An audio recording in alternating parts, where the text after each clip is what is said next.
我是庄开文，欢迎收看 T 观点。我们先前探讨过火山，尤其呢是龟山岛还有大屯山的活火山，引发了很大的回响。的确，近期呢地球火山活动真的非常的频繁，而且活跃了。例如南太平洋岛国东加的海底火山，近期就有2次大喷发，它的威力创下30年来的新高，会造成哪些严重的影响？还有地球上有哪些火山依旧是危机四伏？会是美国的黄石公园，或是日本的富士山吗？而除了火山之外，事实上全世界也存在着同时拥有火山跟冰川这2种截然不同的绝美景致的地方哦，那就是冰岛跟纽西兰。所以我们的今天的节目当中，也要带您去探访冰与火之歌。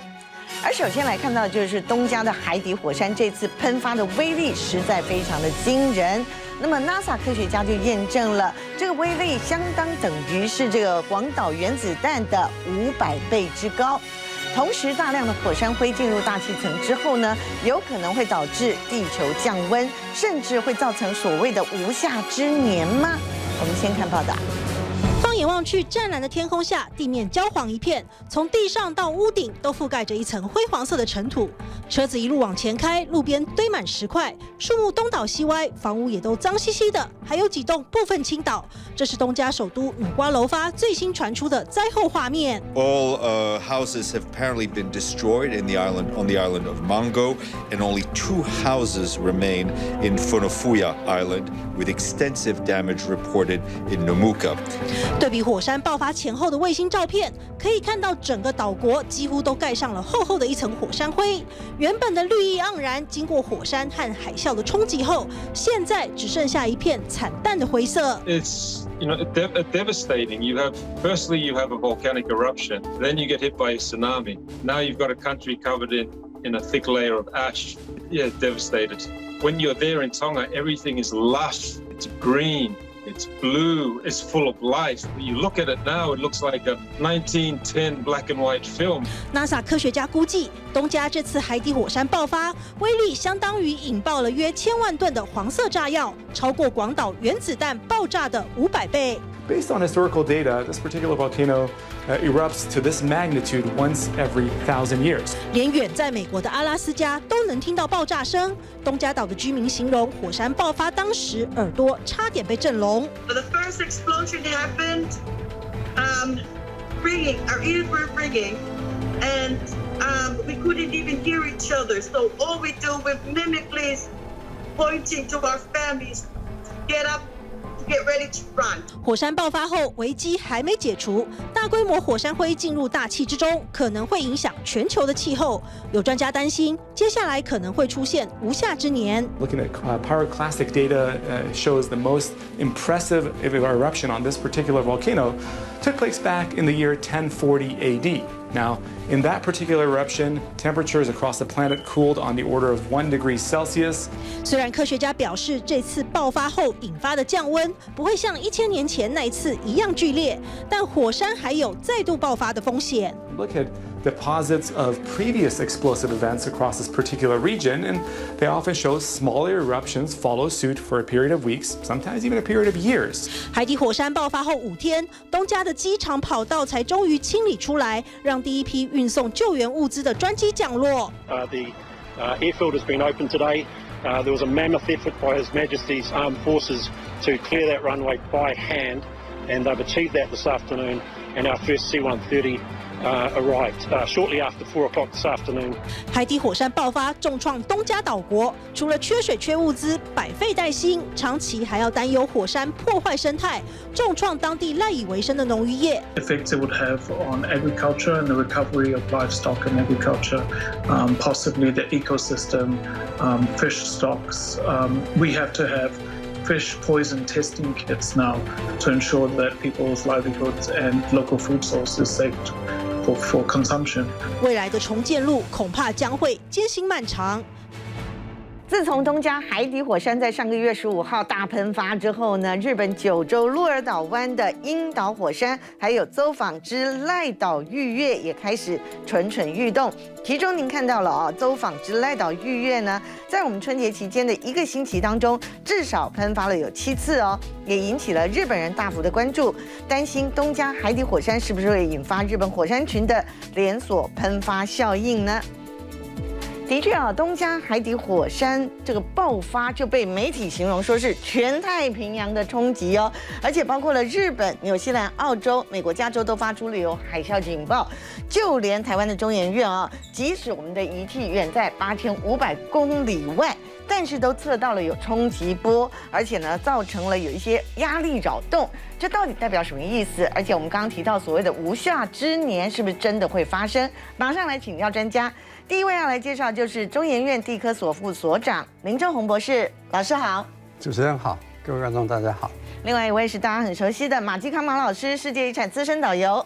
康文好，各位观众大家好。好，我们马上就来请教一下林博士哈，这次的东加海底火山的爆发是100年来好像很罕见的景象，对不对？为什么会这么严重？是在东加群岛，其实火山活动是还蛮频繁的，因为它就在雨墨板块的边界。不过这一次东加群岛那个释放的能量，真的是100年来难得一见的这么大的一个能量的释放，所以造成很大的冲击那样。是，但是海啸警报后来好像还好，但是还是发生了，是吗？是，还是会产生海啸，但是海啸的规模没有像其他地震造成那种10公尺、20公尺的海啸那么大。虽然它有2、3公尺，但是还是有海啸的产生。这个是非常大规模的海底火山的喷发，然后造成的影响，除了海啸以外，在大气层里面造成很强的所谓的震动、扰动那样空气的震动。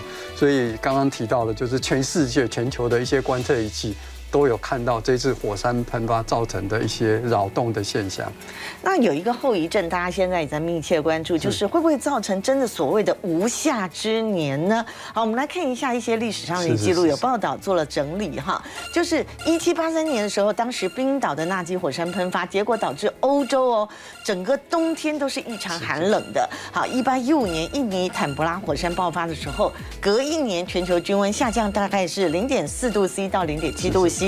另外，1991年这就比较靠近一点了啦哈，这个菲律宾的平纳图博火山喷发之后，数个月之后呢，全球均温下降有0.5度 C 哦。好，这一次的这个东加海底火山，也有大陆的专家他们预估说，有可能会出现大概0.3度 C 左右降温的效应。老师觉得如何？这样的预测是否是合理的？还有就要请教老师说，火山喷发，可能观众朋友会觉得说，这跟气温下降到底有什么样的关联性啊？是这一次，因为海底火山喷发的规模相当的大，据目前科学家的初步推估，我们有一个火山喷发的规模，大概可能差不多5级左右。那这样的规模，其实它的火山的物质，特别火山灰或火山的气溶胶，它会直接从地表上面一直喷到平流层。那些火山的物质会在平流层持续的可能1年、2年或半个年，看它的量跟这个规模。那这样的现象有可能造成因为阳光的阻挡的作用，所以全球的气温会被降低。那不要小看这刚刚讲的，不管0.5或者0.7度的温度的降低，其实对于整个全球的生态，特别对于这所谓的我们农业都会有可能造成一些冲击跟影响。所以明年其实我们是应该要去注意这种可能性的发生那样。但是呢，最近太平洋火环，我们上一次的节目当中已经有介绍过，所以太平洋火环哈，好像真的很不平静哈。我们也做了一个统计哈，还有整理。然后先来看到是上一集节目当中，我们已经提到印尼的塞梅鲁火山，对不对？那么喷发之后，你看那个火山会喷出的高度超过有15000公尺哦。你说这个在大气层就是会造成一些扰动了哈。好。再来就是哪里呢？就是日本的富士山，还有呢，我们上次也提到了，台湾居然出现了浮石，马老师也帮我们带来，对不对？攻陷了台湾的海岸，这是小笠原诸岛。好，另外就是这一次大规模的就是东加海底火山，另外就是我们刚刚告诉大家，日本的鹿儿岛这个樱岛火山，还有另外一个火山也都有喷发了哈。好，我们就来看一下哈，其实这些火山的喷发，到底我们要特别关注的会是哪个地区？像小笠原，就是它持续性的都一直有一些喷发活动。另外就是美国的这个夏威夷群岛的附近，那我们大部分都知道，夏威夷的大岛那边就持续的熔岩都一直会产生，但是真正因为海底火山的这一次喷发的造成的一些民众的一些想法，其实真正在夏威夷群岛的大岛的东侧的海底，它有一个正在发育的海底火山。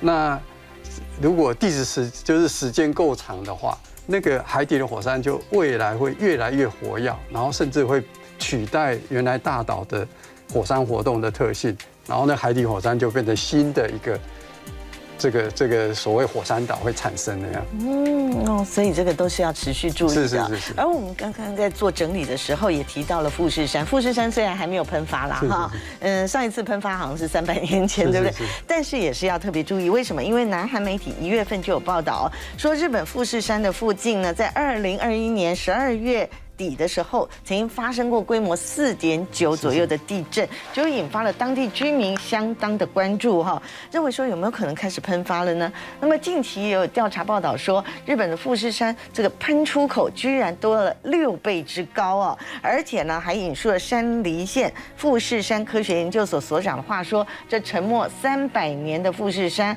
随时还是有喷发的可能性，而且呢还有一件事情就是，如果真的喷发的话，2个小时就会瘫痪东京。我们先看报道。大面积皑白雪瞬间向下滑动，宛如一波又一波雪浪往山下砸。这是上个月富士山雪崩的恐怖画面。只是富士山的威胁不只有雪崩，日本最新防灾预测曝光，如果富士山火山喷发，2个小时就会瘫痪东京首都圈。富士山について、この5600万年のですね、この期間について。今最高の知識が我々得られたのでですね、それの上で避難計画というものを皆さんご一緒に作っていきたいと。新版的防灾地图回溯到更古早5600年来的喷发记录，180次当中有60%的喷发出现熔岩流。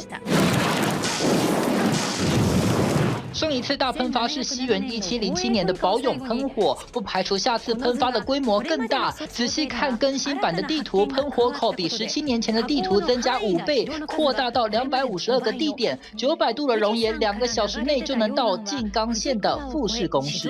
富士川の河口付近まで溶岩流が流れる恐れが出てきました。これにより静岡市は火山災害警戒地域に指定されることになります。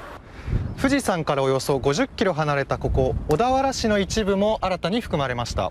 专家警告，富士山喷发2小时后，因为大量火山灰飘散，东京将一片漆黑，恐怕全面瘫痪，更可能覆盖全日本，造成整整1个月的严重破坏。当局将针对最新防灾预测，重新研拟避难计划。哇，您看这美丽的富士山，而且日本的樱花季马上也要开始了哈。其实讲到富士山最后一次的喷发，应该是在1707年的时候，到现在已经沉睡300年之久了哈。其实呢，日本人把富士山称为圣山，那么以台湾的观众朋友来讲哈，可能很多人的这个相片簿里头都会有一张跟富士山的合照，对不对？好，而且富士山北麓哈有很知名的叫做富士五湖，它其实就是火山湖泊，对吗？马老师来告诉我们一下，到富士山最有名的火山游法。其实我们知道日本的圣山叫富士山，可是呢，富士山被列为世界遗产，相对时间来讲是比较晚期的。为什么？因为我们看到富士山它是一座火山，正常来讲，我们刚刚提到很多地震跟火山的一个关系，那事实上它都从比较地球科学的一个角度，所以我们很直觉的会觉得，富士山应该是自然遗产。可是不好意思，富士山它其实是列为文化遗产。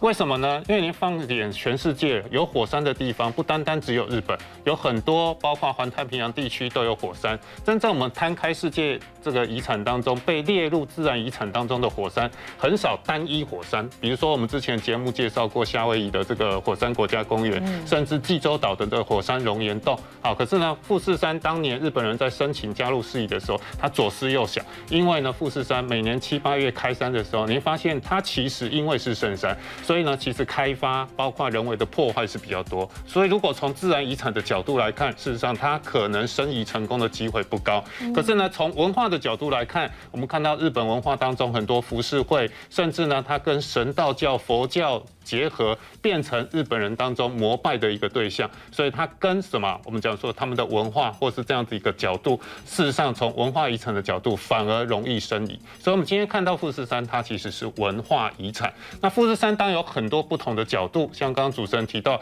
它其实在列为世界遗产，不单单只有富士山、富士五湖、火口湖，还有包括周边的这些神社，事实上也都被列入世界遗产的这个名单当中。那刚刚我们提到横看成岭侧成峰，远近高低皆不同。看富士山也有很多不同的一个角度，比如说日本人喜欢看赤富士。什么叫赤富士？日落的时候，尤其在夏末秋初的时候，常常可以看到，哇，山头原来都是皑皑白雪，对不对？可是夏末秋初，当然雪融了，可是这时候你看到，哇，夕阳洒在这个山头上面，变成红色的富士山。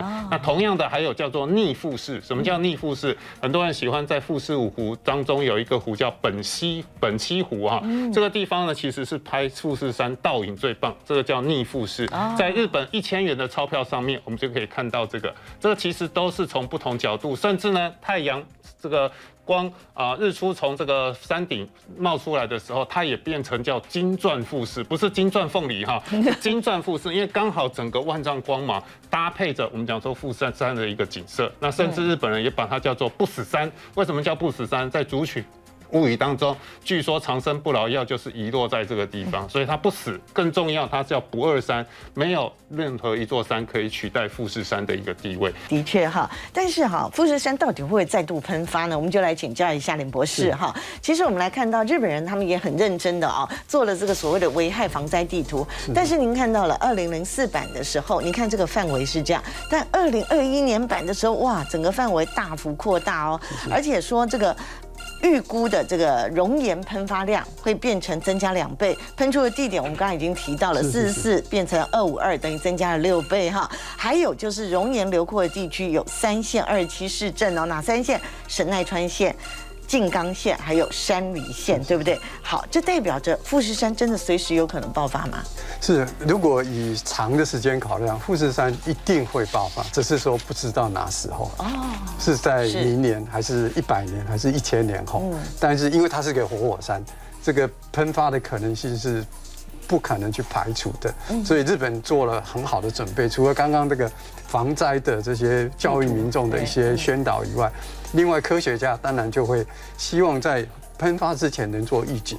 那当然就像全世界活火山的观测，他们也有很好的观测系统。但是老师听说您认为说最危险的一次，其实已经经历过了，是2001年，而且您当时就在现场，那时候有多么危险呢？听说那个岩浆接近地表已经只剩下2公里。是，这个有一个手板大概就可以。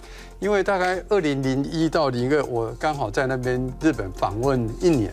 那个过程中，当然日本的科学家就很多的报道。是。那这个手板上，这就是富士山的地形图。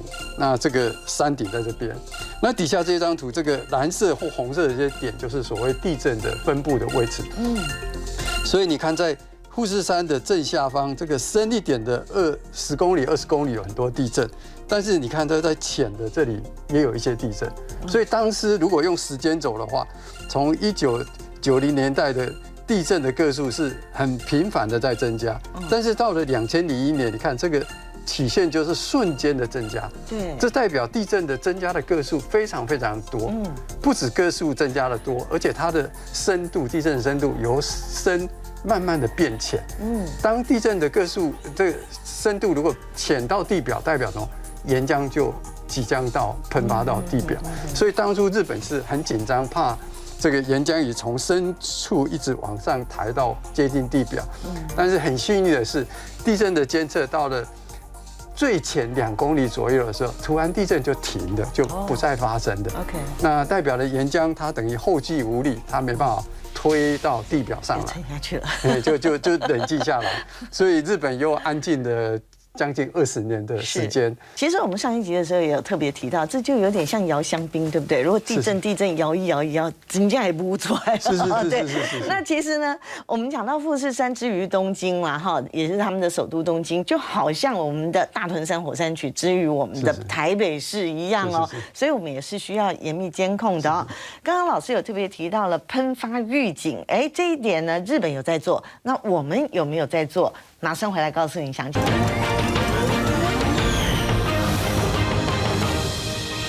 好，欢迎回来。那么前一段节目我们已经深度的讨论了这个地震哦跟这个火山爆发之间的关系。不过大家印象一定还很深刻，今年年初，也就是1月3号的时候哦，花莲外海发生了规模6的地震，全台都有感哦。那么气象局其实他们也做过统计哦，我们来看一下哦。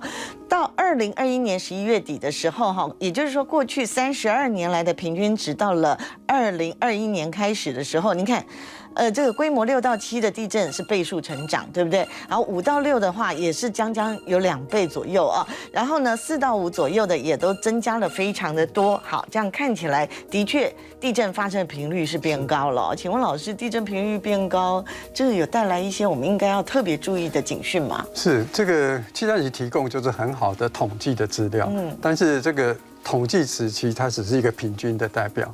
那虽然去年或者最近的地震活动比平均值高，这个是值得我们去留意的，但是还不至于到特别的高。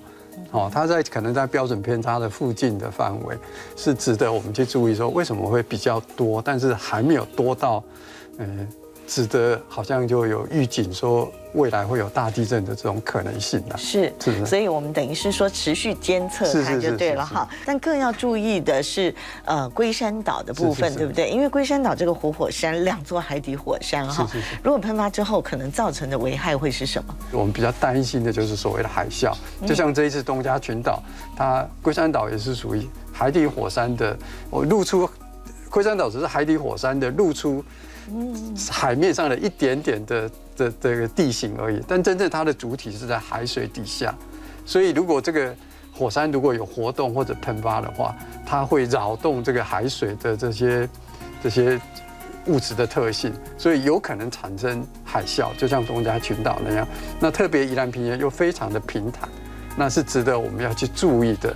这个是宜兰平原的位置，那这里比较粗的一条线。勾勒出来就是这个海拔5公尺高的等高线，所以你可以看到这么大一块的区域，它的海拔都低于5公尺高，意味着说，如果这个龟山岛如果万一火山喷发产生的海啸，只要有5公尺高的话，可能半个宜兰就会泡在海水里面，也许不至于造成很严重的灾害。但是会造成很大的困扰，观众朋友也不用过度的惊慌。为什么？因为我们的专家都有在做严密的监控哈。刚刚有讲说，日本专家也希望能够做喷发的预警，对不对？其实我们台湾也有在做，对不对？老师今天就有带了一个仪器，这个好像是一个地震仪吗？是不是跟我们说明一下？这个就是不管是传统的地震活动或者火山的监测，我们不外乎。其中一个手段就是地震仪。那地震仪的原理其实很简单，我手上拿的是一个非常这算轻巧型的，所谓的地动感测器。那它的原理其实是等于它放在地表上面，那当地有震动的时候，这个外壳跟黑色的中心轴会有相对运动。就像我如果拿横的话，它就会有左右这样子的。OK。但是如果当这个震动很强烈的话，因为这个其实自己有个磁场跟线圈的作用，当这个磁场的通量改变很大的时候，就产生电流。那我们透过电流就可以传输到我们的记录中心，了解这个地震波的形式或者它的振幅的大小。那实际上这个是实体的，我只要用力一点左右摇晃的话，它就会产生电流，我手就会被有非常会电到小量的电极。哦，是。那我已经被电了几百次，我心里有一点恐惧感，所以我通常拿起来都小心翼翼的，不太敢动。马老师要试试看吗？我试试看。老师喜欢被电吗？人家咔吧，我嗅吧的感觉。嗅吧，真的有麻，真的有麻的感觉哦。不过那个就是就一点点而已啦，酥麻感啊。哦，那有点像我们去做复健的时候那种电疗，对不对？嗯哼。然后呢，像这样子的一个地动感测器，通常就装在我们的大屯山还有龟山岛，大概装了多少？在大屯山我们大概有几百个，就是我们就布着大油坑、小油坑。我们现在其实明天我们同事都还会去做布设跟收集资料。那龟山岛我们也是不定期的去做一些检验，那这个都是几百个。好，另外一个经常被讨论的火山，好，那就是美国的黄石公园里面的超级火山。《纽约时报》曾经有专文讨论过哈，说黄石公园里面超级火山呢，如果爆发的话，有可能会杀死全球大约10%的人口哦。那么超级火山爆发的可能性究竟有多少？会不会是杞人忧天呢？我们先看报道。美国黄石公园自然景观壮阔迷人，每年至少吸引200万名来自全世界的游客。不过，犹他大学的地震学家在黄石公园的超级火山底下发现了巨大的岩浆库。According to research led by the University of Utah, the newly discovered body of magma lies 12 to 28 miles below Yellowstone with a volume of 11,200 cubic miles, the equivalent of 11.2 times the Grand Canyon. 若以3D 透视图来看，橘色的部分是原来就已经知道的岩浆库，红色这一块则是科学家最新的发现，比上方这一层还要大上4倍。如果喷发，后果难以想象。If it blew, it would cover parts of 3 states, Wyoming, Idaho, and Montana. It could enter the jet stream and, as a result, ground air traffic in the same way the 2010 Icelandic volcano did. Now, out here in zones 2 and 3, virtually everyone and everything in these 2 areas will be trapped by extremely heavy ashfall. That's roughly 3 million people. Yeah. 科学家用机器模拟黄石公园超级火山爆发的情景，数百万人和生物被火山灰掩埋死亡，比1980年圣海伦火山爆发时喷出还要多1000倍的物质，对全球气候造成巨大影响。不过，要遇到超级火山爆发的机会也不太高。Well, when you're predicting out to a scale of tens of thousands of years, that's different. Now, the next one should come within 60,000 years if this blows every 700,000. 虽然目前人类遇到超级火山爆发的几率并不高，不过科学家也不敢完全保证，只能透过持续观测底层岩浆的状态，预防剧烈的灾害发生。好，我们先来讲一下黄石公园啊，它的身份地位的确很特殊哦。有多特殊呢？它是全球第一个国家公园，1978年的时候就已经列为世界自然遗产了。它有丰富的地热资源，而且温泉超过有1万处，间歇泉至少有300个哈。那么其实温泉其中有一个很重要的成因，就是因为火山，对不对？因为我们上次也特别介绍了所谓的岩浆库哈。那么岩浆库之后，就是有点像把那个水加热的那个原理吗？好，我们请马老师来告诉我们，黄石公园有哪些火山的旅游看点？其实黄石国家公园就如同刚刚主持人提到，它是世界上第一个国家公园。我们今天看到全世界，包括台湾有9座国家公园，其实缘起都是来自于黄石。1978年呢，世界自然遗产公布第一批保护的这个名单，它其实虽然不是第一个哈，可是它是第一批，跟厄瓜多、加拉巴哥群岛一样，同时被列为自然遗产，当然就会成为大家来到美国必来的一个地方。那其实像去黄石国家公园，大部分人其实都选择自驾车，好，因为这个地方啊，真的有很多的景点。当然，它是由火山，有非常多的一个火山地形所形成的，不管它的湖泊，甚至它的喷泉、温泉，还有包括它的峡谷，其实都是可以看到非常重要的一个地壳火山的运动。其中最有名的，当然就是刚刚提到的温泉。这个地方有一个著名的温泉叫做大人径温泉，它其实宽大概80公尺左右，那深度呢大概50公尺。那其实现在有步道可以走在这上面。好，那在这边你就可以看到红橙黄绿蓝靛紫非常漂亮的一个景色，好像地球的眼睛在看着你，因为它是一大一小，有点大小眼的感觉。不过两个你发现都呈现非常漂亮灿烂的这个颜色。很多人很好奇为什么会产生这么不同的颜色，所以它本身的矿物质，当然不是因为矿物质所产生的色彩，而是因为在温泉当中也有很多的藻类，有很多的真菌在这个地方生活，也因为矿物质的不同，所以造成这些藻类呈现出不同的颜色，尤其在阳光的一个照耀之下，更能够显现出它特别的一个感觉。那当然，我们除了看这个大人径的这个所谓的温泉色彩缤纷之外，其实这边大家一定会不可错过的，就是可以看到叫做老钟石温泉。这个喷泉大概1个半小时，90分钟到80分钟会喷一次。那其实呢，最好来到这个地方，因为很多人错过那个时间啊，不好意思，要等1个多小时。其实，在旁边有一个也是100年历史，大概是在1907年时候，也在老钟石温泉喷泉旁边新建，全部用原木新建的一个7层楼的一个建筑。那这个建筑呢，其实现在是一个饭店。这个饭店要住一晚不是那么容易，因为它大概只有半年的时间开，也就是在夏季的时候。然后到了冬季的时候，这边是封闭，因为太冷了，下雪常常会造成很多的这样子一个意外的一个状况。所以呢，大概这半年时间，大家就疯狂的要来这个地方。为什么？坐在饭店的那个露台当中，你就可以好整以暇，边喝咖啡边看那个老钟石温泉，而且它很贴心，在饭店里面就会告诉你下一次喷发的时间是什么时候。所以呢，很多人就会在这边兼度假兼来看黄石公园最著名的老钟石喷泉。听起来很不错哈。但是有关于黄石公园啊，如果是超级火山喷发，那可就不好玩了，而且经常被很多的灾难电影拿来当做题材，对不对？好，我们来看看这个片段啊，这是经典的灾难片，不知道观众朋友还有没有印象，叫做2012啊。那么当时的特效当然现在看起来是有点逊了哈，不过已经充分模拟了黄石公园超级火山喷发有可能会带来怎么样的情景。好，当时看了很多人都是胆战心惊的。这虽然只是电影的特效啦哈，不过请问一下林博士，如果依照过去黄石公园超级火山3次喷发的经验来说的话，目前是不是真的已经到达所谓的喷发边缘了呢？是，如果我们只依靠过去3次的这个喷发间隔来讲，时间上面是值得我们去担心的。为什么这样讲呢？因为第一次就是大概210万年前喷发，第二次大概130万年前，第3次大概60万年前。所以你如果看那个间隔，大概60、70万年就会有一次喷发。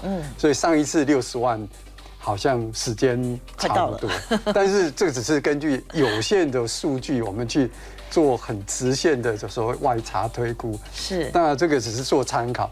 那真正会不会喷发，就回到我们一直提到的，就要去做监测了解。但如果黄石公园的超级火山真的喷发的话，据说影响是非常之大的，对不对？是。而且好像说什么岩浆不见得会非常多，反而要注意的是火山灰。我们现在在地表上面可以根据火山灰的覆盖范围来评估。3次的喷发，小的火山灰覆盖大概有半个美国那么大，大一点大概有2/3的美国的国土那么大。所以你看，美国这么大一个国土，它有1/2到2/3的地方被火山灰盖住，你可以想象当时这个超级火山喷发的规模会有多大。那就像东加群岛的火山喷发的状况一样，那个是小规模，也许5左右的火山。那这所谓超级火山就是规模8，所以它的火山灰一定足够覆盖整个平流层或大气层的，那会把空气就是阳光挡住，所以全球的植物、动物、生态，包括人类，会不会有所谓的生物灭绝？这个都是科学家在担心或者在考量的范围之内。所以同样啦，哈，也是在严密监控当中就是了哈。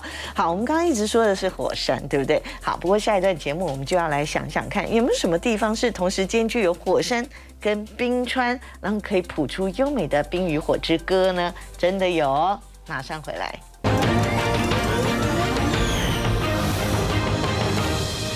冰与火看似不相容，不过世界上真的有冰火交织的美丽境界哦，那就是位于冰岛的瓦特纳冰川公园。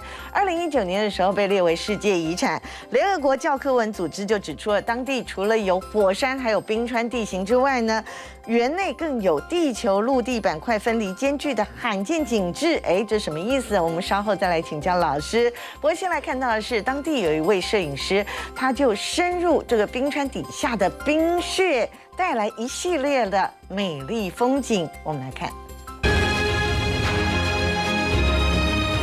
常年冰封的极地大陆冰岛，孤绝带有神秘的美感，吸引不少游客前来一探究竟。而你知道冰川底下又是什么样的景象吗？走进冰岛知名的瓦特纳冰原，里头的绝美冰穴让人叹为观止。纯净透明的冰穴，有时反射出海水的湛蓝色彩，有时则因为阳光折射出灿烂的橘红色。冰穴因为光线不同，色彩也跟着千变万化，就像大自然的万花筒。当地导游兼摄影师埃纳尔最近拍下一系列的冰穴美景，他还在里头生起火来，在火光照耀下，冰穴的色彩更加艳丽，呈现出一半海水一半火焰的奇观。位在冰岛东南方的瓦特纳冰原是欧洲体积最大的冰川，里头的这个冰穴只在冬季对外开放，每年都吸引不少游客和摄影爱好者来欣赏这期间限定的梦幻美景。瓦特纳冰川国家公园位于冰岛的东南方，面积超越140万公顷啊！这个面积已经相当于整个冰岛领土总面积的14%。不但是欧洲最大的冰川，同时也是全欧洲最大的国家公园，拥有10座中央火山，有8座居然是冰下火山哦。那么其中有2座甚至是全冰岛最活跃的火山。马上来请教一下老师，这个冰下火山到底是什么样的概念？是不是会造就一些比较特殊的地形或者是生物呢？从科学上面，因为这个冰岛就很靠近北极，所以它的纬度很高，所以常年就是低温，但就会有冰川或者覆盖的这些冰雪的情况。但是反过来，它又是所谓这个板块的中央基生成的地方，所以它就会有火山，所以底下是有热的火山的熔岩产生，那地表也是成年的冰封。当这个火山有活动，释放出来热的话，瞬间会把冰封的这所谓冰川的这些冰融成水，那就会造成很大的所谓的冰洪，就是大量的水因为融冰产生的水，就像洪水那样，那就会造成很多很多的冰火造成的奇观。那不管生物或者一些植物，都会有一些其他地方很难看到的现象。另外一个例子是南美洲的智利，因为南美洲智利它整个因为隐没作用产生的火山多，造成的山都很高，是4000公尺甚至5000公尺高。那在那样的高度里面，其实常年都会下雪或者结冰。但是当火山一喷发的时候，上千度的熔岩或火山物质一碰到这些冰的话，瞬间就会融化。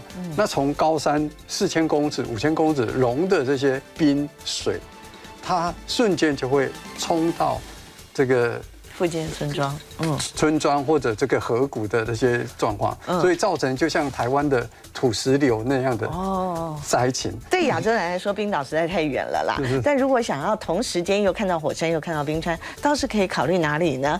纽西兰，同时也都是世界遗产。其实纽西兰总共有3个世界遗产，我们稍微介绍一下哈。因为在北岛的地方就有火山，对不对？好，南岛的地方就有冰河峡湾，另外一个叫做亚南极群岛，是在1998年列入自然遗产的哈。这是一个有科考站的无人岛。老师，你好像同时去过火山跟冰川这2个事宜是吗？那其实，在南岛的部分，刚刚提到峡湾，那峡湾其实就是由冰河所切割造成的，因为那边靠海，好，整个冰河溶解之后呢，海水入侵就形成我们看到峡湾的这样子一个地形。那纽西兰呢，它其实有这个南岛有一个这个世界遗产叫做蒂瓦西普纳木，那其实里面包含了4座国家公园，一座呢其实是纽西兰最高峰叫库克山，那这里面也有冰河，也有峡湾。那最著名的当然就是台湾很多朋友去纽西兰南岛旅行一定会造访叫做峡湾国家公园，那是纽西兰最大的国家公园，而且里面有一个非常著名叫做米佛峡湾。那那边必须要搭船，因为峡湾跟我们一般看冰河不一样，冰河它其实会形成很多的地形，就像我桌前放的这些石头，事实上呢它叫做冰碛石。一条冰河每年虽然流动的距离可能只有4到10公尺，可是你会发现它夹带的石头是不分大小，可是河流它会分啊。你看，河口的部分就是细沙，中间可能是鹅卵石，最上游的部分就是大的石头，因为水它必须就是说分层来做这样的搬运。可是呢，冰河哇，整个摧枯拉朽，全部都带，所以呢，常常我们就形成在冰河前端叫做冰舌的位置，因为它就是从什么冰变成水最重要的关键。那原本带了这么多大小不一的石头，可是到了前面，不好意思，冰变成水。这个运载的能力没那么好的情况之下，它就会形成一个 U 型的，像这种冰碛石的前缘，所以我们都很容易在这边看到冰碛石。冰碛石最大的特色是什么？跟我们看到鹅卵石那个圆圆滑滑的不一样，它通常都是有棱有角，所以呢，它可能前身是火山石，可能火山岩，也有可能是沉积岩，它都会形成所谓冰碛石的一个成因。所以这其实是你在纽西兰也好，或是各位有机会去北欧看到这些峡湾地石、冰碛石或是冰碛湖，常常就会成为冰河最重要的一个呈现的部分。那当然在北岛还有所谓的火山地形，这边有东格里罗国家公园，它是一个火山温泉著名的国家公园。各位应该知道，代表纽西兰一部电影叫做《魔戒》。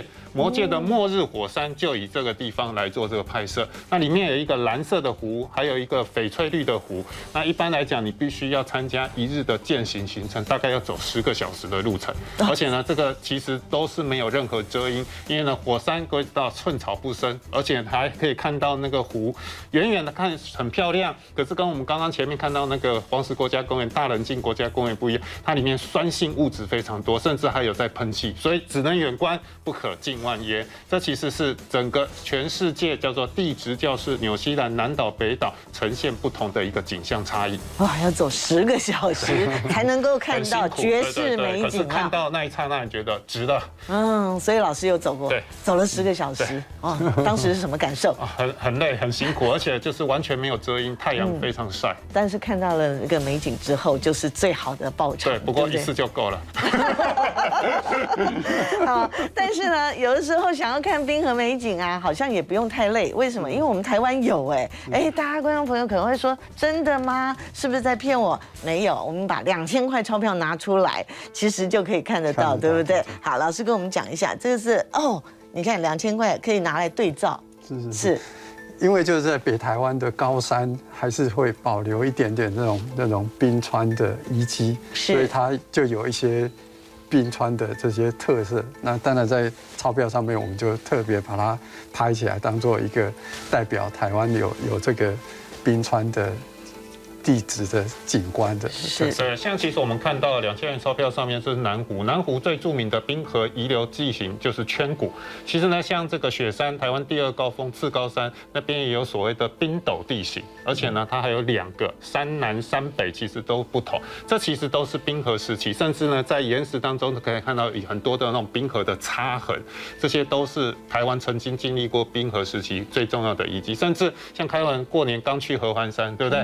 合欢山其实有一个合欢尖峰，虽然它不是百岳，可是它其实就如同我们瑞士看到的马特洪峰一样，它其实是一个冰斗峰，因为4面都有冰河的这个这个侵蚀而形成的。甚至呢，除了我们看到地质上面，台湾在生物上面，你可以看到我们国宝鱼一样，在2000元钞票上面叫樱花钩吻龟，还有包括呢一种非常特别的这个两栖类动物叫做山椒鱼，这些其实都是什么冰河时期期节流的物种。再印证台湾虽然是一个亚热带地区，可是也经历过冰河时期，台湾曾经是有冰河存在的。所以我们台湾真的是宝岛哦。不过在菲律宾听说也有火山，而且非常罕见的叫做子母火山，对吗？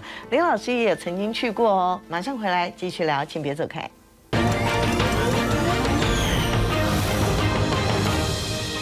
我们先前一直有在介绍环太平洋火山带哈，就是像这样全长大约有4万公里哦，成一个马蹄铁的样子哈。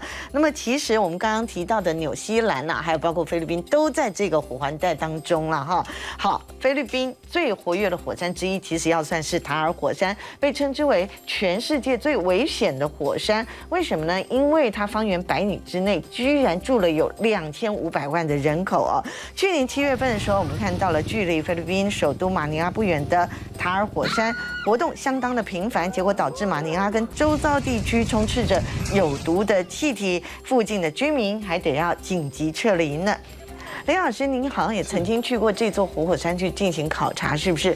当时您就住在火山口那边的火山湖旁边的度假小屋啊？是，那个大概是10年前吧。我们透过跟菲律宾的火山观测站的研究，主要是协助他们做塔哈火山的监测。是。那时候我们在那边工作大概2、3年的时间，那是很特别的经验。每次去那边工作，就住在塔哈这个火山口湖旁边的非常好的旅馆，就是5星级的旅馆。那个不只是度假的地方，其实很多这个菲律宾的比重要的 VIP 人士，他们都在那边有一个度假屋，就会住在那边。所以为什么会那样呢？因为那个地方就是非常漂亮，就像富士山或者这个夏威夷的国家公园，所有这个火山活跃的地方，其实都有非常漂亮的美景。那我举这个来讲，这就是它的火山口湖。这个口湖的范围其实非常大，就像台北这么大一个盆地。所以这个如果火山喷发，它造成的冲击非常非常大，因为它的规模很大。是。那比较有意思就是看这个火山岛，这个火山湖的中间就有一个火山岛，那就是样子像这样。那火山岛就是被湖绕着，但是你如果从爬到这个岛的上去以后，你可以看到这个岛里面又有湖，所以你从上面看就是一层的，这就是湖。岛湖，所以意思就是层层叠叠，就是湖中有岛，岛中有湖，那一层一层的，它尺度越来越小。那个当然你可以想象这个有多美的一个景观，在这个火山岛湖的地方。是，所以它才会是非常特殊，对不对？是。但是为什么会被称为这个全世界最危险的火山？其实也跟这个有关，对不对？好，而且呢，它是全世界最矮的活火山，号称说没有登山经验的人也可以随时都上去哈。马老师来告诉我们，刚刚已经讲说有这么绝美的景色，其实就在于它是非常罕见的子母火山，对吗？对，其实唐代有一个诗人叫王维，我们都知道他的诗的风格，诗中有画，画中有诗。那其实像刚刚林老师提到这个塔尔火山，那其实真的就是山中有湖，湖中有山。它其实就像俄罗斯套娃娃，我不知道这种形容对不对？好，大火山口里面又有小火山，然后火山这个岛上面又有火山口，所以它是其实层层叠叠。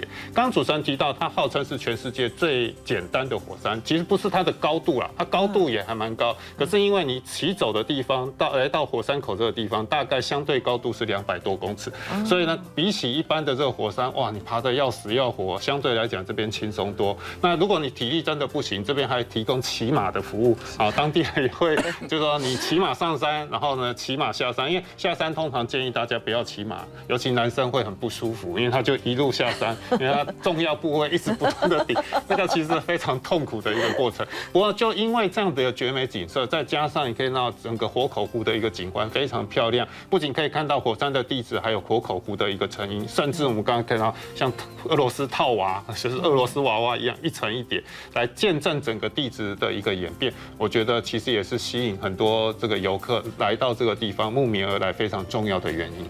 其实火山真的造就了大自然的鬼斧神工哈，很多人到了这个火山湖啦，或者去看一下火山的景致，真的是一眼难忘，对不对？但同时间非常重要，就是要靠林博士这样的专业人士帮我们好好的监测，避免大自然带来的灾害。今天非常谢谢两位老师带来这么精彩的故事，也谢谢您的加入。我是庄开文，我在提观点，我们下一次同一时间再见了，拜拜。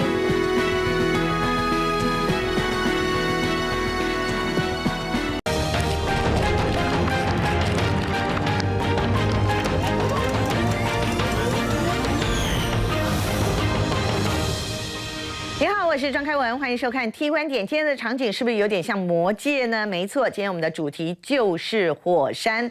那么其实像这样子火山喷发，然后呢滚烫岩浆四散的景象，正在全世界各地发生当中哦。尤其像是西班牙位于拉帕尔马岛的老蜂活火山，2021年的9月19号爆发之后，整整持续了有3个月的时间，这也是有史以来最久的一次。再来就是日本著名的富士山，最近也不太平静。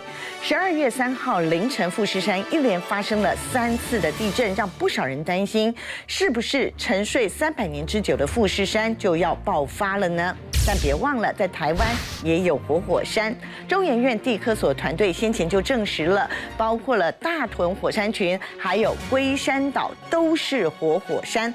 但台湾的地震频繁，火山到底有没有可能被地牛给摇醒呢？今天我们就邀请专家来解答。首先来看到就是印尼，印尼是全世界火山最多的国家，大大小小的火山总共有400多座。但是最近有一个大规模的喷发，造成了非常惨重的灾情，到底怎么回事？我们先看报道。眼前冒出一整团火山灰云，铺天盖地席卷而来，漫天烟尘几乎把印尼爪哇岛给吞没。Ya Allah, ya Allah, buri Allah。看到火山灰倾泻而下，民众拔腿狂奔逃难。爪哇岛最高峰的塞梅鲁火山上周6喷发，烟尘冲上15000公尺高空，比飞机还要高。天空被遮蔽的情况下，当地陷入黑暗，宛如世界末日。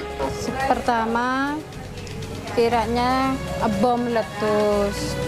Tiba-tiba Gunung Semeru yang meletus dan mengeluarkan asap dan abu vulkanik.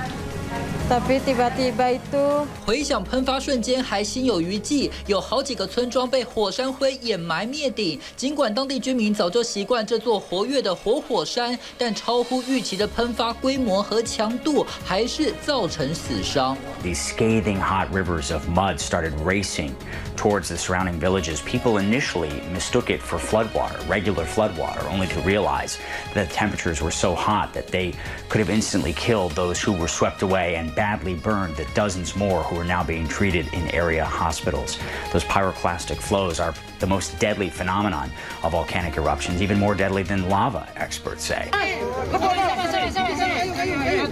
事后，军警徒手挖泥抢救受困者，但搜救任务因为火山周一再度喷发，加上强风豪雨而被迫中断。目前至少22人罹难，超过50人受伤，20多人依旧下落不明。The number of displaced also continues to rise. We're talking about well over 1,700 people now.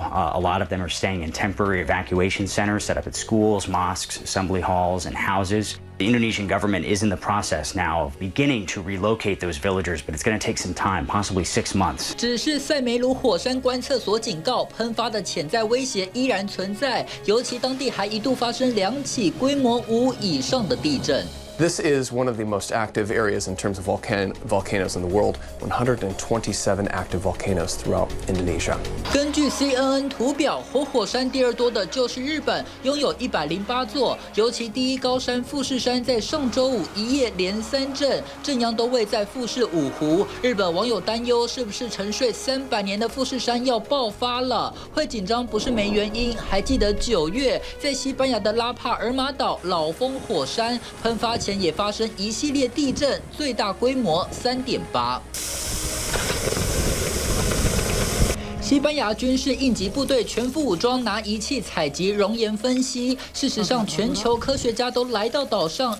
从小到颗粒、大到西瓜的熔岩炸弹开始采集，测量熔岩温度，也要收集火山灰样本。包括西班牙高等科学研究理事会的科学家在内，大家运用鹰眼无人机还有高精度光谱仪，在卫星的帮助下分析火山气体飘散以及熔岩流的范围方向，整座拉帕尔马岛变成大型火山实验室。We need to be seriously vigilant as the period between December 2021 and April 2022 is basically a very important time frame which is going to very well dictate what is going to happen to several countries. 曾预言全球12月第2周会有很大波动的印度神童阿南德，没想到台湾、日本真的接二连三地震，爪哇还火山爆发。近期他预测的7大事件中有3个已经验证，他又揭露明年4月前可能还会出现暴雨洪灾。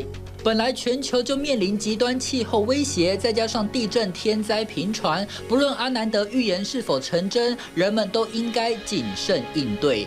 看完刚刚报道，很多观众朋友可能会担心啊，近期全球的火山活动真的有比较活跃吗？还有位于大台北生活圈的大屯火山群，以及宜兰外海的龟山岛海底火山，是不是有喷发的可能性呢？这对我们会有很大的影响。另外呢，全球有很多知名的火山，比如说富士山也好，或者是夏威夷火山群也好啊，那么这些可都是世界遗产。我们今天就好好来研究一下。介绍2位专家，第一位我们来介绍的是中研院地科所副所长林正宏博士。林博士你好。主持人好，大家好。是我们知道哈，林博士您是知名的火山专家，等一下好好来请教一下。另外呢，我们再来介绍的是大家非常熟悉的世界遗产资深导游马继康马老师。开文好，各位观众大家好。首先来看到的就是刚刚这则报道，让我们不禁怀疑说，全球的火山活动最近真的有比较频繁吗？还是一种正常的所谓的能量释放？不过讲到这里的话，我们知道地震到现在为止哦，专家还无法预测，对不对？那火山又是如何呢？是。基本上火山不像地震是没办法去做预测，但是火山你只要有做一些科学的监测，大概有8、9成的机会，就是很高很高的，肯定在喷发之前我们可以有前兆，可以有预警的功能那样。OK。那火山的活动其实，从古时候到现在应该持续性都会有。那最近因为报道很多，可能是相关的媒体或者这些网络的很发达，所以只要全世界任何地方有火山活动，我们大概瞬间就会知道，所以感觉上会好像比较频繁。但是你如果去长时间的统计，其实是应该一个常态的一个现象而已。所以大家不用太过的惊慌就对了啊。但是监控还是必须要的，就对了。火山的喷发到底有多可怕呢？刚刚影片当中我们就提到了印尼哈，其实我们都知道印尼是全世界火山最多的一个国家，对不对？那么这个最近喷发的就是塞梅鲁火山，它是位于爪哇岛的东南部地区哈。然后呢，就有太空技术公司在事后，他们公布了这2张照片，一个是 before， 一个 after。但是你可以看，以前是绿意盎然哦，后来是草木不生啊，真的是非常大的威力。但是更让我觉得难过的是，我读到了有外媒的报道哈，就说有一个妈妈哈，因为逃生不及的关系，所以呢不幸罹难。但当时她为了护着自己的孩子哦，紧紧抱着孩子，结果是双罹难了。这种景象真的让人为之不忍啊。但是问题就在于我们刚刚提到的塞梅鲁火山，其实哈，它最早能够追溯到的大喷发时期是1818年，就是有200年的时间，它其实是常规喷发，对不对？是。而且每天都在喷发，所以呢，周遭的居民也就觉得习以为常了。是。而且周遭人还不少，有数万居民，对不对？那这次大规模的喷发才会导致大家措手不及，是这样子吗？请教老师。因为这个火山是算蛮活跃的，就是它经年累月都在喷发，但是因为这个火山的特性，它一般都是比较小规模的喷发，所以对周遭的居民没有这些危害性，所以他们也就习以为常的，不知道它偶尔，比如说1年或者3年会有比较大的喷发，就像这一次，所以民众跟政府就就没有特别做准备，所以就会造成很大的一个灾难。你要老师，这个火山到底有哪几种不同的喷法？是，因为这个我们通称火山，但是火山有很极端式的，像富士山这种比较像爆炸式的。好，那为什么会比较爆炸式？它其实是岩浆比较粘稠，就是很稠那样，然后它能量累积以后，它就会像炸开来那样。但是另外一种像夏威夷或者这一次的火山，它们比较像那个水状的，它的粘稠度很低，所以它如果喷发的时候，就像水到山头，然后慢慢就流往低的地方。塞梅鲁火山我们刚刚提到了，它其实是整个爪哇岛里头最高的火山嘛，哈。那么另外一个被称之为最美活火山是哪里呢？布罗莫火山。那么就有一句话说哈，说如果你没有办法到月球去旅行的话，那么就到布罗莫吧，好，因为到那边去体验一下。为什么呢？好像那边的地形就很像月球表面，是不是？好，有关这点是不是请马老师帮我们介绍一下？还有火山旅游其实有它的危险性存在，但是不是正因为这个危险性，所以更吸引很多人想要去？对，当然在日常生活当中，很多人去观光旅游，尤其来到印尼，全世界火山最活跃的一个这个群岛哈，当然这边就有很多的活火山，像刚刚主持人提到的，号称最美丽的这个布罗莫火山。那为什么号称最美丽？其实我相信有更多更美丽的，可是人是无法到达的。好，那可是呢，在这个地方大家可以近距离，因为这边已经发展出火山观光。它其实位在爪哇岛啊，大概东南方啊，比较靠近的大城叫做泗水。那这边呢，很多人都会来参加所谓的到火山上面去看日出。事实上，我们看到的布罗莫火山啊，它是一个火山群，它是火山口里面又喷发出来形成的火山锥。好，所以呢，它其实就好像我们看到那个水滴状的那种感觉。好，所以在这个地方你可以看到哈，每年都有很多人啊。其实它虽然叫做火山体验行程，它并不是真正爬火山，因为都可以坐车来这边看日出，来接近火山口，然后看到火山口的一个状况。而且最特别的布罗莫火山呢，其实它每年7月，当地呢其实这个少数民族叫腾格尔族，它其实都会举行一个叫投掷所谓的包括牲畜啊、鲜花啊，来祭祀这个火山口。那为什么会产生这样子一个仪式呢？其实据说哈，因为印尼爪哇这个地方13世纪曾经出现过一个印度教的国家，叫做满者伯夷。满者伯夷呢，在他的一个故事当中，其实曾经讲，有一个王子跟有一个公主跟他的这个先生，也就是这个国王的女婿啊，结婚之后一直生不出小孩，然后呢，跟火山神来做这样的祈求。火山神当然也答应他了，给他们25个孩子。可是呢，交换的条件是什么？要把最小的孩子投入火山口来当做献祭。印度教本来就有这种活人献祭的习惯，演变至今，你可以看到活人献祭不在，可是呢，把所谓的牲畜，还有包括这些所谓的鲜花投入火山口，来表达对于这种所谓的火山的崇敬跟这样的畏惧，因为毕竟他们跟火山距离生活是非常相近的。其实全世界总共有多少活火山呢？算一算有500多座，对不对？但是呢，75%就在我们生活的这个所谓的环太平洋圈里面呢。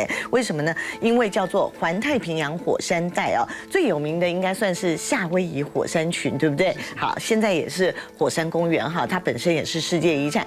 但是夏威夷的基劳亚火山鼎鼎大名，对不对？但是在去年9月底的时候哦，才全面喷发，大规模的喷发哈。然后呢，夏威夷上面总共有5个像这样子的一个盾形火山，对不对？那个所谓的盾形火山，其实顾名思义哦，就是下面底座比较宽，然后再上去，整个盾一个盾牌一样哈。而且呢，基劳亚火山是世界上整个观光流量最大的火山。那么20世纪内总共喷发了有52次，所以它也是最活跃的火山了哈。1987年列为世界遗产。我们马上请教一下林博士哈，这个所谓的盾状火山哈，因为非常有名，是因为夏威夷据说每个岛屿都是盾状火山吗？是。哦，跟我们介绍一下。夏威夷群岛它就是它的熔岩的特性比较跟一般不一样。所谓不一般，刚刚有介绍，它熔岩比较像粘稠度比较低，比较像水，所以它岩浆喷上来之后，它不会累积的很高。如果是粘稠度很高的、很强的话，它慢慢就会累积成像富士山那种很尖锐的形状。那相对在夏威夷这个就是一往上抬的时候，它就会慢慢的平坦下来。但是哈，基劳雅火山我们刚刚提到了，其实也是观光客最多的一个火山，到底有哪些看点呢？第一个它是世界遗产嘛，既然被列为世界自然遗产，大家想看。而且呢，火山刚刚这个林老师也提到哈，火山其实如果是喷发的，各位躲那个飞沙走石都来不及，当然也会考虑到危险性。可是夏威夷火山它其实就是比较平缓的流动的一个状况，所以在这边其实就产生了很多观光的行业，包括你可以坐船近距离的在火山，不能说爆发啦，就是火山岩慢慢流出，接触到海水那一刹那，你会发现几千度的这个熔浆基本上碰到海水，它也是瞬间产生这种所谓的硬化，还有包括这个水蒸气的一个状况。这其实我自己觉得也非常的疗愈，所以很多人其实就会坐船近距离来看这种所谓的地理特殊的一个景观。那甚至呢，这边还推出过，就是从岩浆上面，如果你胆子够大，也可以做这种所谓的飞行索，然后越过越过这个岩浆。好，那当然那个热度其实都是还是大家可以允许的。刺激的体验，很刺激。是，那其实我们台湾也有跟夏威夷火山一样属于这个环太平洋火山带里头一环的火山，那是哪里呢？跟我们居住的很近就在北投区。好，那就是大屯火山群那么最近把它发现成为活火山是谁呢？就是林博士你所带领的团队但是我们首先来看一下这则报道，看看到底有没有喷发的可能性呢？大油坑火山口腾腾气体喷个不停，不时伴随滚烫热泉。这是大屯火山区中研院研究团队长期研究，证实大屯山是活火山，未来1万年内有喷发可能。我们有看到一些地震活动嘛，它就是火山地基就会很频繁的一些小地震，这些都是跟火山活动或者活火山的一些特征有关。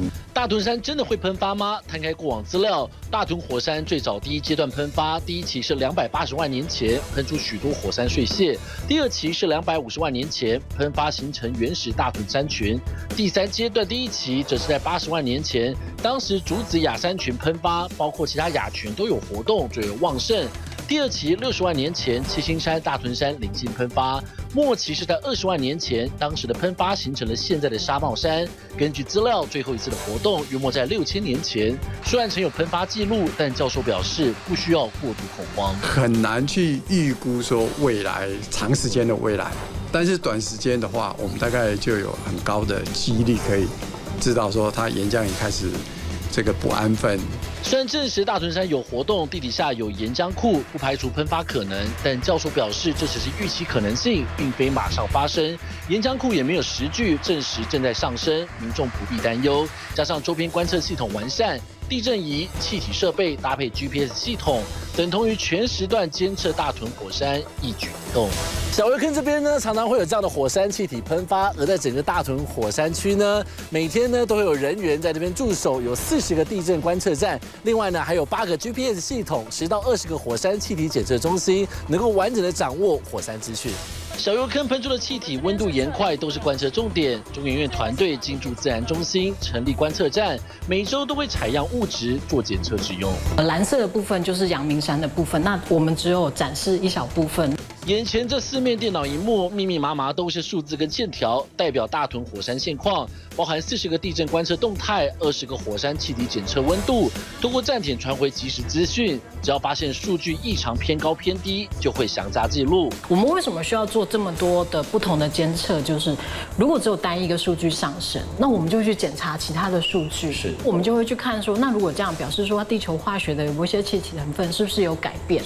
像是大油坑火山口这气体温度约莫108度上下，观测站表示，过去在2006年、2014年出现异常升高，2006年甚至一度飙高到130度。但作为观测活动检测，目前研究员表示，是否会喷发，还得观察周边山群还有其他资料佐证，不会因为单一数据过度惊讶。如果说会变激烈的话，事实上是可以预测，有很多的预测工具可以使用。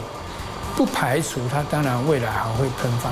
团队研究数据，左右气象局发布灯号。地震测报中心主任陈国昌表示，火山喷发分3等级，第一种情况是正常绿灯，第二是异常情况，就会召集小组开会，包含中研院团队发布黄灯的1级警讯。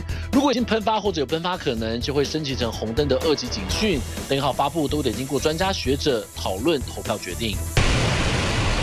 大屯火山实时动态，片刻紧盯，就算只是小小活动，仍牵动学者跟民众关注目光。好，我们马上就来请教一下林老师哈。我们小时候，我怎么印象当中，马老师有没有记得大屯山不是休眠火山啊，或者说它是死火山嘛？那时候大家说安心安心，对不对？哎，现在为什么又不安心了？怎么死而复生，活过来了是怎样啊？对，主要原因是我们过去对它的了解，就是科学上面的研究不够彻底，所以我们只看到表面上看起来的一些特征，所以我们不认为它是一个活火山。特别在人类历史上面，没有真正在大屯山没有喷发的记录，所以祖先告诉我们它没有喷发，所以我们就误以为它是一个休火山或死火山。但是透过过去大概10年左右，我们就仔细的跟一些台大还有相关的研究团队，我们就做一些调查，证据越来越清楚，发现它是一个活火山。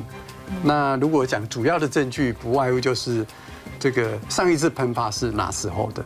在全世界的定义活火山有2个这个大家遵从的标准，就是说经验法则上面，就是你这个火山如果在1万年内曾经有喷发的记录，应该把它归类为活火山。另外就是如果我们可以找到岩浆库，那也应该要把它归类这个活火山那样。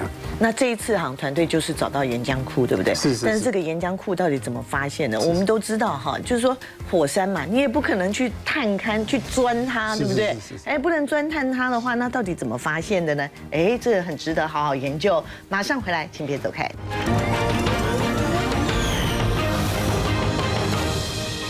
今天 T 观点要带您研究火山哦。不过我们刚刚也提到了，大屯山就是因为有发现了所谓的岩浆库，对不对？所以证实它的确是活火山无误。问题是，到底要怎么样去找到这个岩浆库的呢？而且火山来宾抢棍，我们也不可能去钻探它。那既然如此的话，要怎么样去找到这个所谓的岩浆库？而且您的团队找到之后，把它取一个好可爱的名字叫做岩浆牛奶罐，对不对？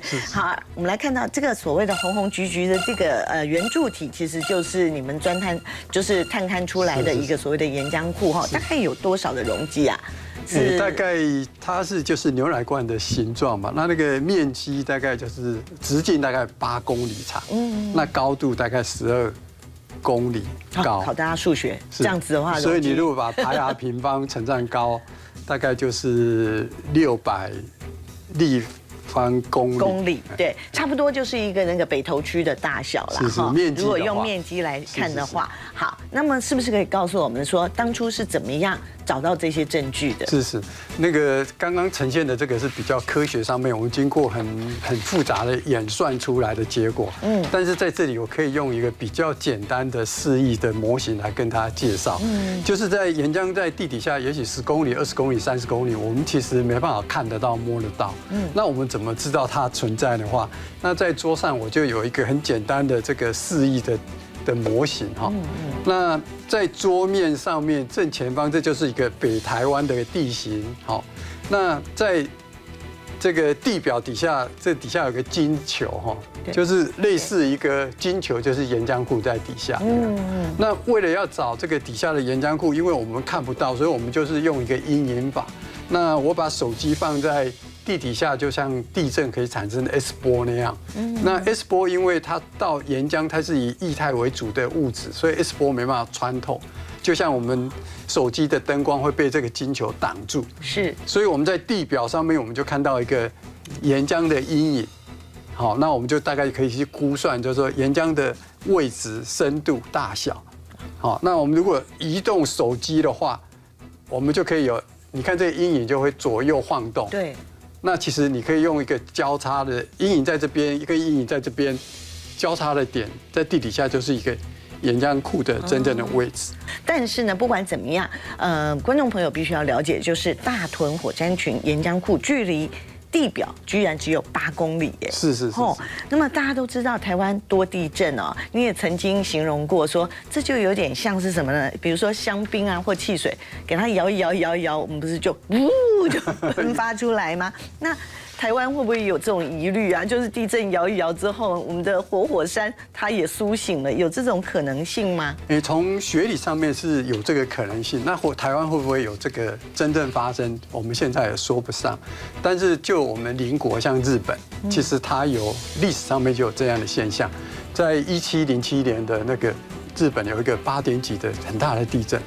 地震完了，过了49天，那个富士山就喷发，那也就是富士山上次喷发的一个现象。是，那就回应主持人刚刚讲说，地震的摇晃其实有可能去引发火山喷发，就像我们开香槟那样，我们把它用力的摇，那里面的压力被扰动以后，会释放很多那个气体，就像香槟的气体，然后瞬间就会砰一声，就像开香槟那样。是，那在大自然是有这个可能性。那哪时候会或者什么状况会？这个当然是很复杂的一个科学问题呢。对，但是呢，它也有可爱的地方，最主要就是地貌多变，对不对？所以它比起其他同纬度的山岳，会有更多的生态值得一提的说，拥有这个冰河时期的结遗植物，所以呢，如果要它成为这个台湾适宜的潜力点，是绝对当之无愧的吗？马老师，从生态，我们刚刚提到，它就是一个活火山。好，那当然在地质上面，或是在这个所谓的地球科学的一个科学角度来看，确实有它值得大殊特殊的一部分。而从生态的角度，刚刚主持人也提到，在同纬度，各位可以看到，它其实产生叫做北降型的气候。什么叫北降型？因为在这个季节，台湾受到东北季风的影响。各位看看大屯火山群最高的山，也就是七星山，海拔也才不过1120公尺。可是呢，你发现它既然有2000多公尺高山的这种所谓中海拔的这个物种，为什么？因为它是迎风面。尤其这个地方的降雨，台湾年平均降雨量2000多公里，可是，在阳明山大屯火山区，年平均降雨量可以到4000公里以上。所以雨量包括气候上面的变化，就造成这个地方植物在低海拔地区，你竟然可以看到中海拔，而且很多是只有在大屯火山区看得到的，比如说大屯杜鹃，比如说台湾岛槐，甚至呢在梦幻湖那个地方出现的台湾水韭，这都是只有在大屯火山区，其他地方是看不到，所以特有性出现了。另外还有包括刚刚提到的冰河时期的节流物种，好，这个包括了双扇蕨，还有包括昆兰树，这都是冰河时期节流到现在我们看到的植物。从历史上面看到，刚刚这个副所长也有提到，其实清代康熙年间就郁永河来到大屯火山采硫磺作为所谓火药的原料。更重要，这边很多人会去践行叫做鱼路古道，也见证以前我们讲说台北盆地，还有包括北部金山运送渔货的一个道路的这个历史。甚至这边还有金字塔，就是凯达格兰族，各位可以看到那种山形的金字塔。这金字塔像照片这样子对，据说其实是凯达格兰族以前的祭坛。好，当然实际的用途是什么？因为并没有留下文字资料。好，可是我们在汉人还没来看这个地方之前，你看其实已经有人类的活动在这个地方了。是，不过我们今天桌上就有刚刚提到的，对，马老师提到那个是硫磺的结晶那样，那就是刚刚那个。马老师讲，就是说清朝的时候，因为硫磺可以做火药，整个这么大片的中国大陆其实都没有像这个阳明山有这个硫磺的结晶，所以郁永河他们先先后后都是来这边跟采硫磺或者这些有关系的。哦，原来如此啊，真的是非常的有意思哈！而且更有意思的是，我们都知道人睡觉的时候有时候会打呼嘛，会有鼾声啊，但是没想到地牛翻身或者是我们的火山在扰动的时候，居然也会有所谓的地鸣吗？哎，没有骗大家哦。我们现在请导播帮我们播放一下。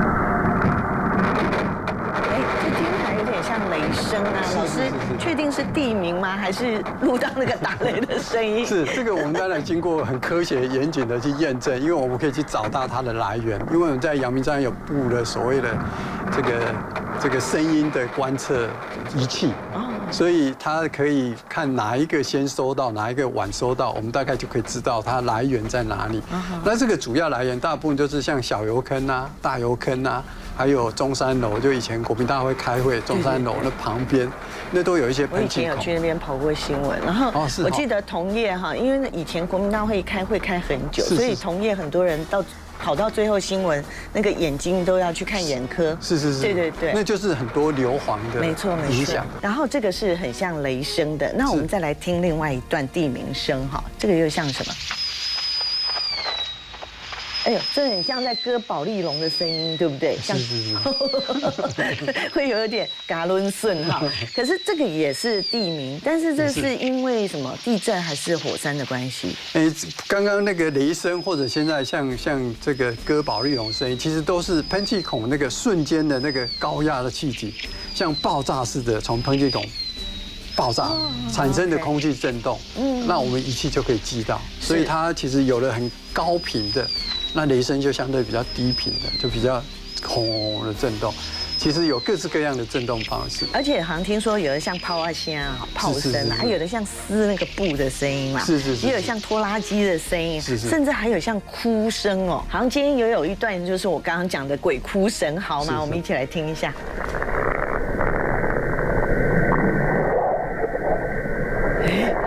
老师，这个有一点，晚上听到会毛骨悚然的感觉。对哦，会有哦。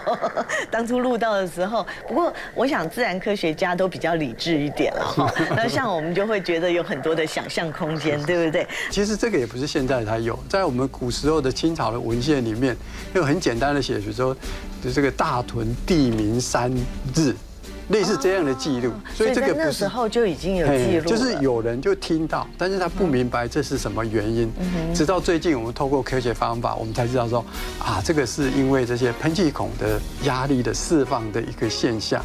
那这个当然在科学上面也有更深的含义或防在上面，就是说这通称在科学上面我们叫做蒸汽爆炸。就像一锅水或者火车头那个蒸汽瞬间的。那个蒸汽火车头，你如果瞬间的“叽”一声，就是类似这样。对，或者是我们烧开水的时候。是，对一样。那因为这是蒸汽爆炸，其实是在火山防灾上面是值得注意，就是未来阳明山这个地区，我们不能排除这种现在听到只是很小的震动的声音而已。那未来如果这个规模越大的话，很可能造成一些伤亡。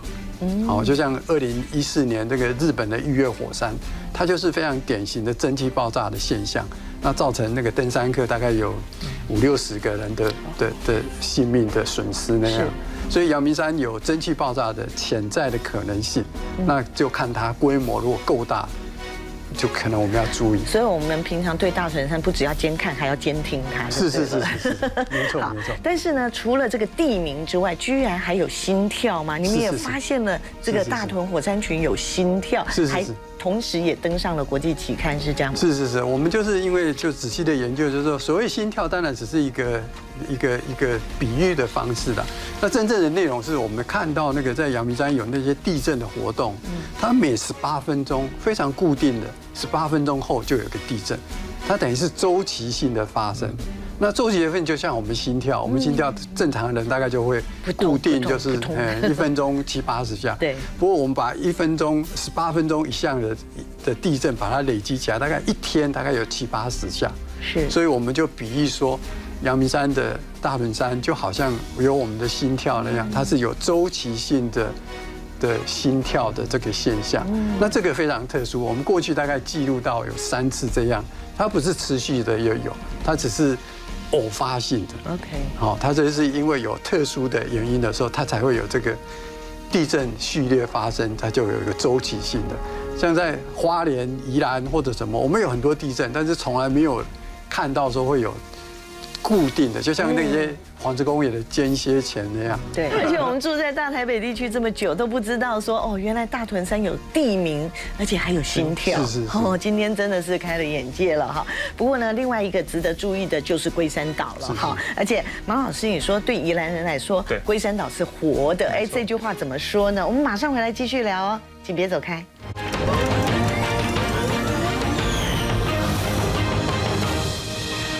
地科所除了证实大屯山拥有岩浆库之外呢，另外一个地方也就是宜兰外海的龟山岛，地底下居然也有很大的一个岩浆库，而且甚至比大屯山的岩浆库还要来得大哦，面积说有半个台北市这么大。尤其最近龟首不断的冒出黄烟，难道是什么样的征兆吗？我们先看报道。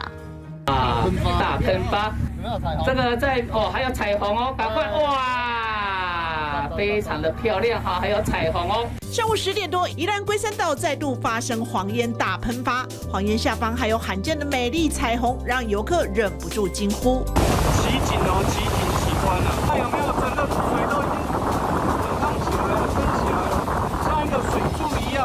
浓烈的白烟从硫磺喷发口冒出来，喷发力道有3-4层楼高，一旁有明显的海水滚动，这景象让赏金游客又惊又喜，猛按快门抢拍照。整个喷出来那个心情看得非常好像是有出国的感觉，幸运，而且也很开心，很兴奋，因为刚刚一直尖叫。龟山岛是座火山岛，有著名的龟山八景，龟岛黄烟就是其中之一，已经多年不见。上个月28号，龟首在地震之后开始喷出大量黄烟，几乎每天都有，是近16年来最大量。每天进出的导览解说员就说，今天的龟岛黄烟是最大的一次。喷出的白烟相当的大啊，这表示今天海底火山呢，它的能量大释出。最近这一阵子呢，我们龟山岛都一直在坍方啊，也没有任何的地震的征兆，可能是风化的原因吧。导览员说这是正常的火山能量释放，有人表示应该是连日大雨及东北季风造成龟首风化，黄烟大喷发。好，龟山岛对于台湾的观众朋友来说，的确是非常的熟悉啦。不过近期这个龟首不断的冒黄烟，所以成为了热议的话题。先来请教一下马老师哈，您说这个对宜兰人来说，这个龟山岛是活的，此话怎讲？其实，在以前的年代，我们现在当然有所谓的科学的验证，知道火山是怎么形成，大家对它的恐惧慢慢的也降低。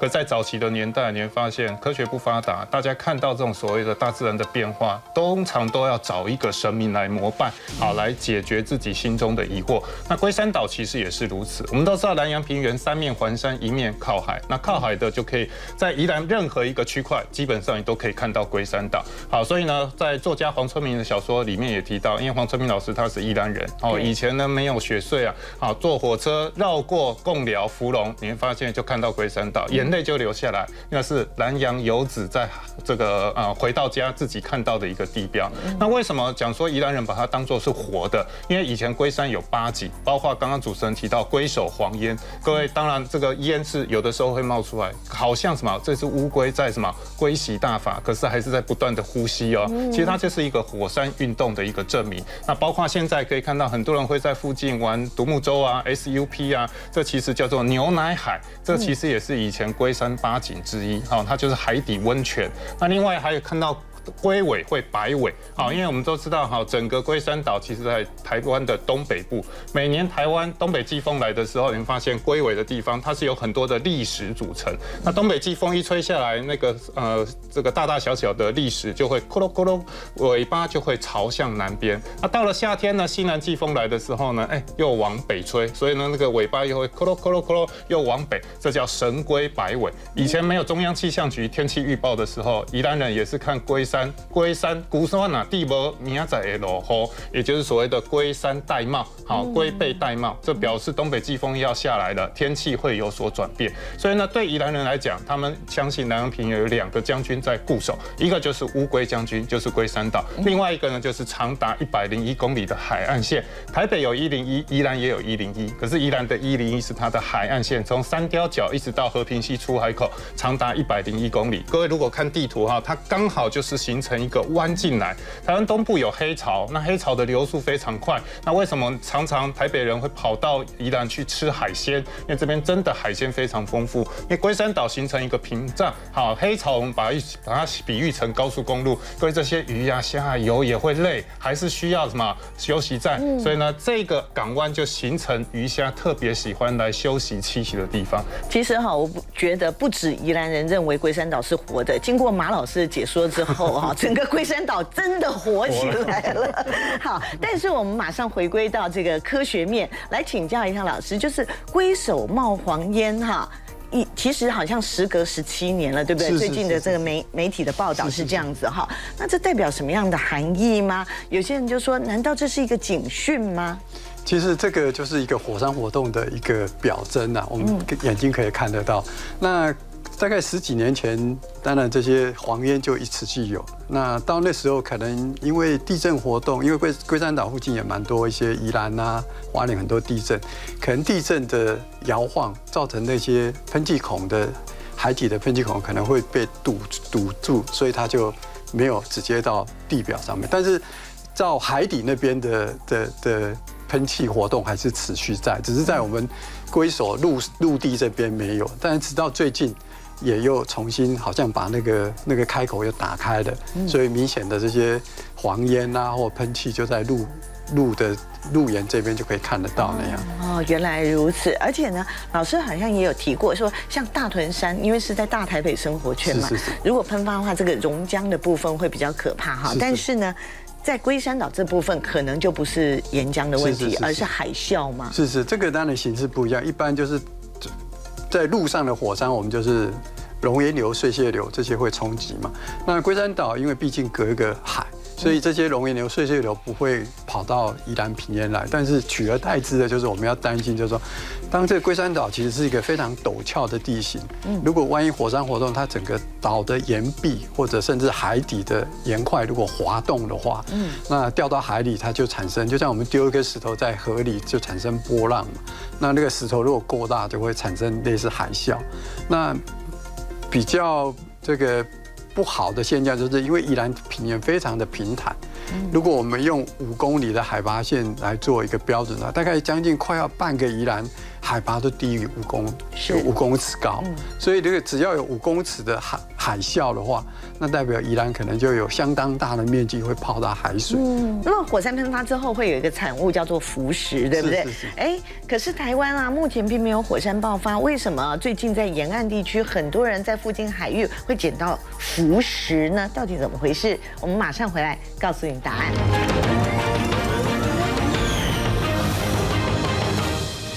各位观众朋友，我现在手上这一颗圆圆的，你看起来像是一般的石头吗？但其实它可是叫做浮石，而且是日本小笠原诸岛呢海底火山爆发之后所产生的浮石哦。为什么它会漂洋过海来到台湾呢？我们先看报道，马上为您解密。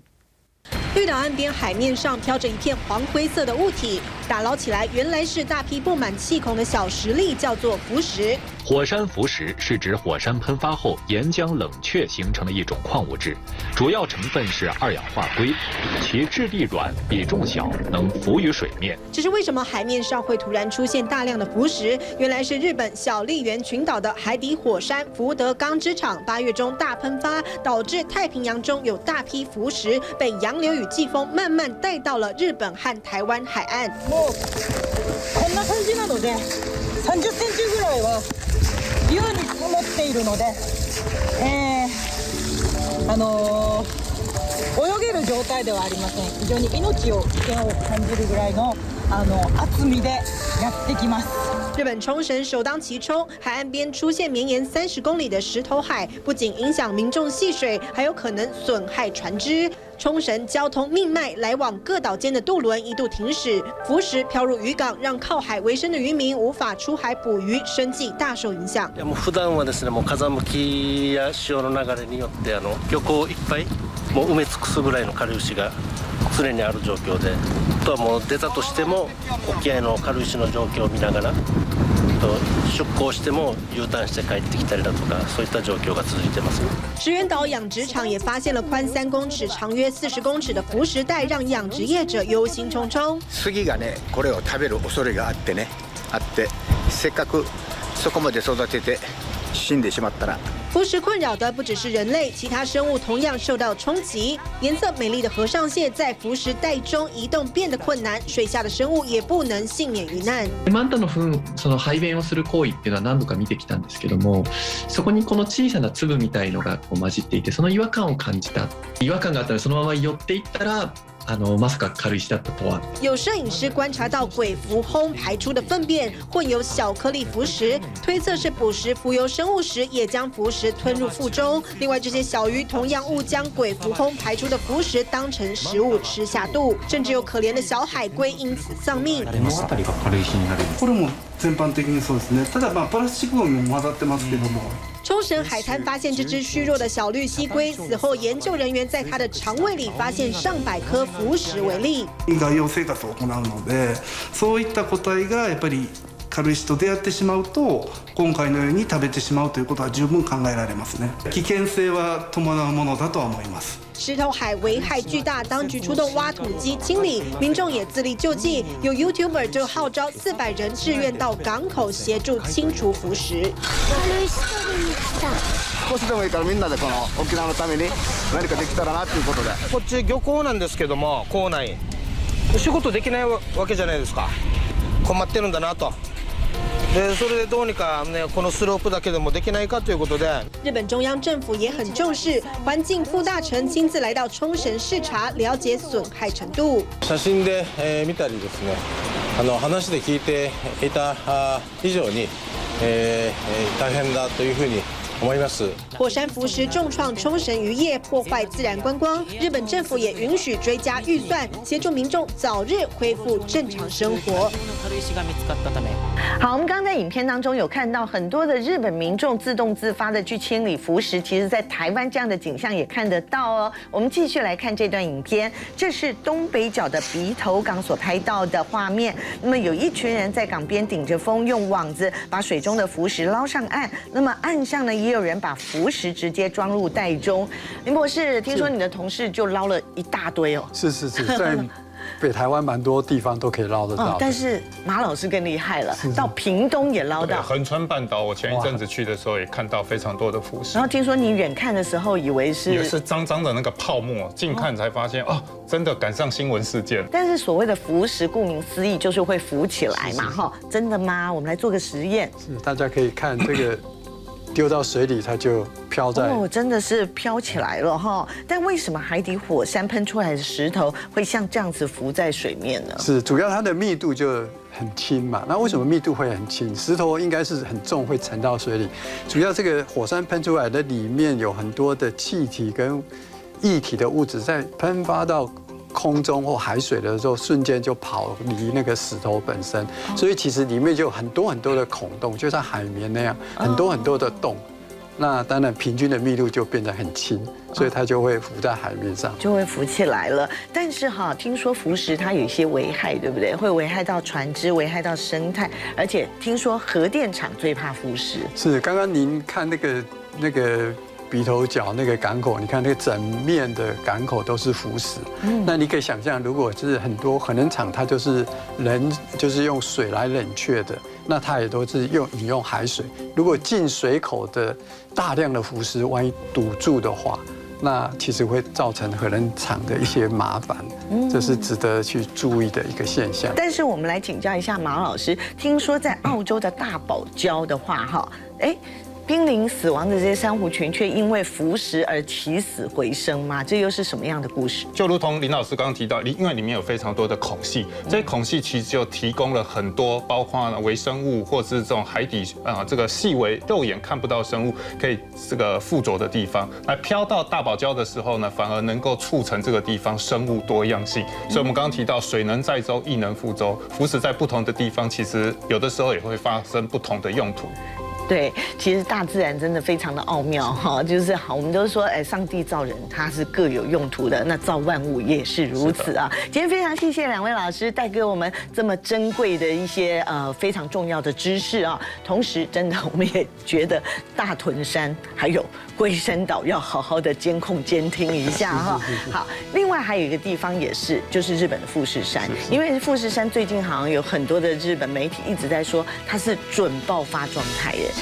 有这样的状况吗？也许我们下一次节目当中再好好来聊。同时呢，刚刚也跟马老师聊到了有火山，还有冰河呢，其实大自然真的很多值得我们深深来探讨的地方。我们下次见了，谢谢收看，拜拜。